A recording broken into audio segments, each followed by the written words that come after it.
Assalamualaikum warahmatullahi wabarakatuh. Yang terhormat Ibu Kepala Sekolah dan guru-guruku tersayang.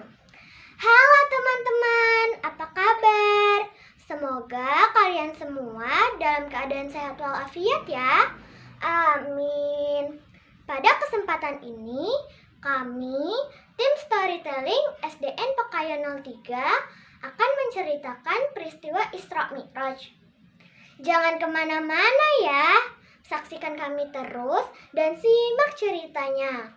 Karena di akhir acara akan ada kuis yang berhadiah menarik loh.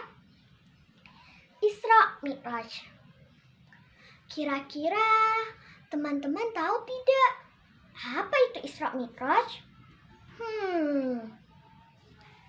Isra adalah perjalanan Nabi Muhammad dari Masjidil Haram di Mekah ke Masjidil Aqsa di Yerusalem.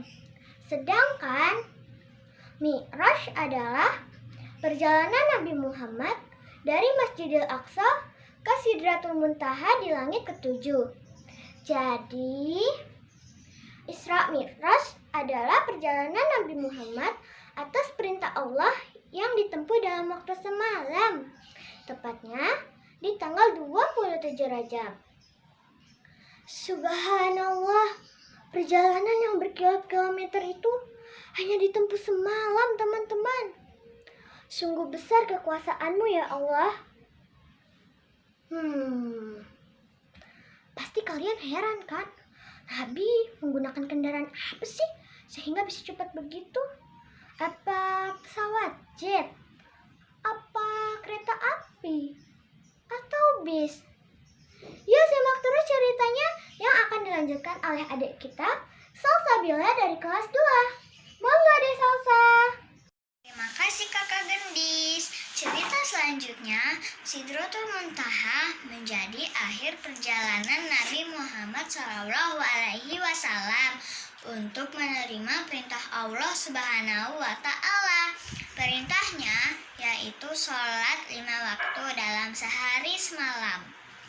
Lalu, bagaimana cerita Nabi Muhammad SAW dalam peristiwa Isra Mi'raj ya? Didatangkan kepada Nabi Muhammad SAW yaitu buraq. Buraq adalah hewan putih yang panjang, lebih besar dari keledai dan lebih kecil dari bagal. Dia meletakkan telapak kakinya di ujung pandangannya. Maksudnya, langkahnya sejauh pandangannya. Maka Nabi Muhammad SAW menungganginya sampai tiba di Baitul Maqdis. Lalu beliau mengikatnya di tempat yang digunakan untuk mengikat tunggangan para nabi. Cerita selanjutnya diceritakan oleh Adik Sheila. Silakan Adik Sheila. Terima kasih Kak Salsa. Kemudian Nabi Muhammad SAW masuk ke dalam masjid dan beliau sholat 2 rakaat. Setelah selesai, beliau keluar dari masjid. Tiba-tiba datanglah malaikat Jibril dengan membawa 2 bejana. Yang satu berisi khamar, yang satu lagi berisi air susu.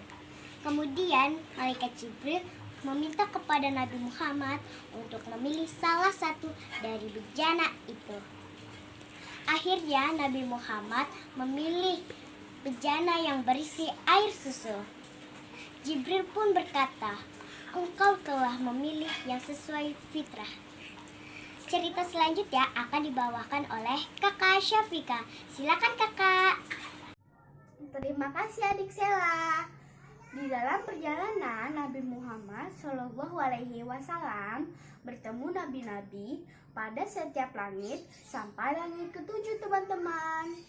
Lalu Rasulullah SAW naik ke Sidratul Muntaha untuk bertemu Allah Subhanahu wa Ta'ala.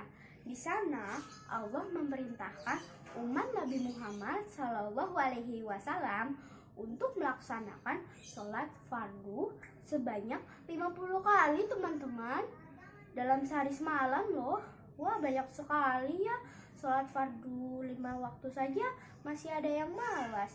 Bagaimana kalau 50 kali, teman-teman? Cerita selanjutnya, silakan Kakak Komara. Terima kasih deh Syafika. Baginda Rasulullah Shallallahu Alaihi Wasallam kaget dengan perintah itu. Tentunya dengan banyak pertimbangan. Salah satunya adalah karena Baginda Rasulullah Shallallahu Alaihi Wasallam sangat menyayangi umatnya. Atas saran Nabi Musa, beliau kembali lagi kepada Allah Subhanahu Wa Taala dan meminta keringanan untuk umatnya. Sampai akhirnya Allah Subhanahu Wa Taala menerima permintaan baginda Nabi. Kemudian salat fardu hanya menjadi 5 waktu saja, yaitu saat subuh, zuhur, asar, maghrib, dan isya. Nah, Nabi Muhammad SAW setiap langit bertemu dengan para nabi loh. Langit pertama Nabi Adam, langit kedua Nabi Isa dan Nabi Yahya, langit ketiga Nabi Yusuf, langit keempat Nabi Idris, langit kelima Nabi Harun, langit keenam Nabi Musa, dan langit ketujuh Nabi Ibrahim. Sidratul Muntaha. Sekian cerita kami tentang Isra Miraj. Semoga kita menjadi anak-anak yang soleh dan soleha, yang salah satunya selalu menunaikan salat 5 waktu dalam sehari semalam. Amin. Wassalamualaikum warahmatullahi wabarakatuh.